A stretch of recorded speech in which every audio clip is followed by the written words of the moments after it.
I think this session is really important for authors and soon to be authors who either haven't started their social media presence yet, or they've started but don't know what to do this early on, too far away from a release. Or even if you're struggling to build your following, build your author brand, or you're looking to rebrand or focus on your strategy more.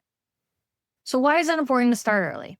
Obviously, finding your audience of target readers. You also want to build a relationship with them.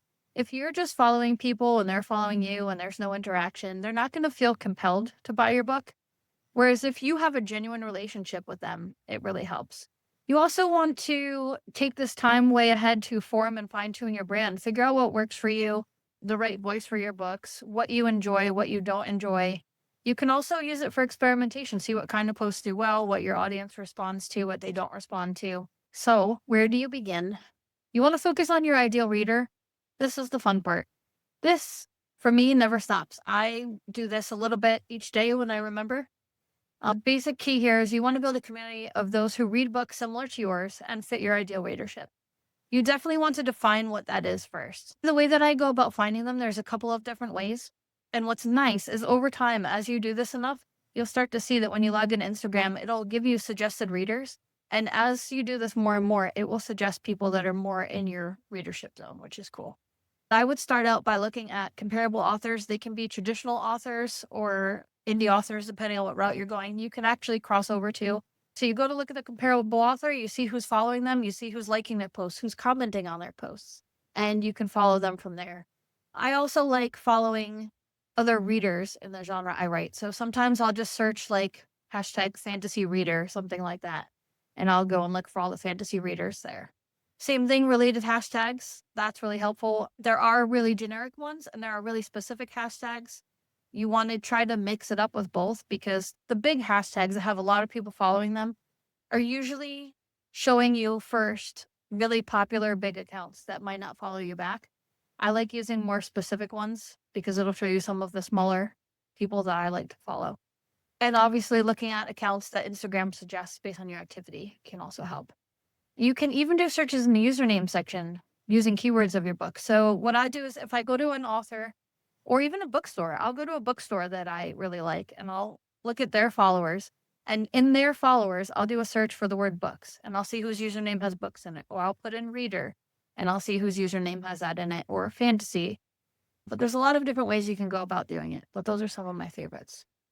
So now my favorite part, the pillars. I love this. So the pillars, I suggest 5. I also suggest that every author have marketing as one pillar. Now, obviously, if you're like a year out from publishing, you don't have to get into the marketing yet. You can do little teasers here and there, but that's really more when you're, I would say, like at least 6 months away from release. The second one that I also recommend everybody do is some form of community, whether that's using it to talk about other people's books and reading, or if you want to support other authors. Basically, you want to have something where you're showing support for other people and not just making your whole account about you. This way, you can build that community with everybody else.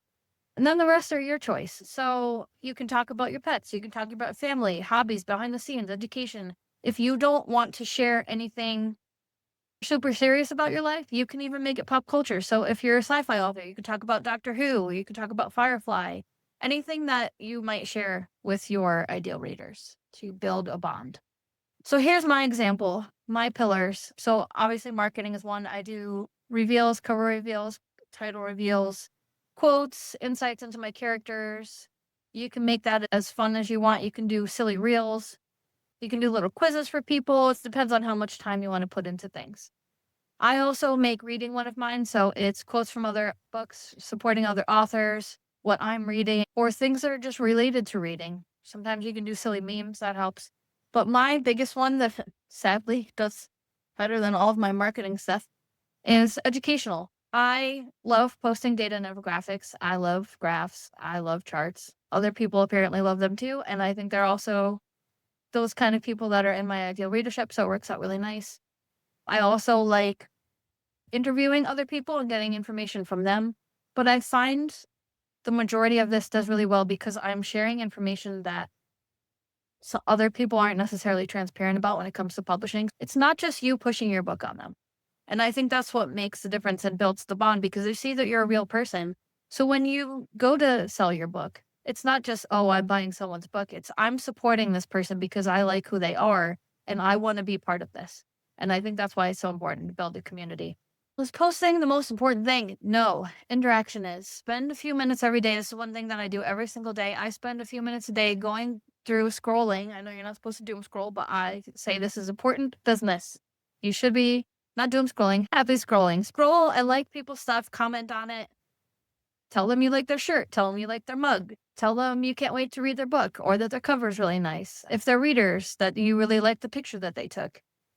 I think that means a lot to people. You'll start having conversations with people. You'll start building friendships.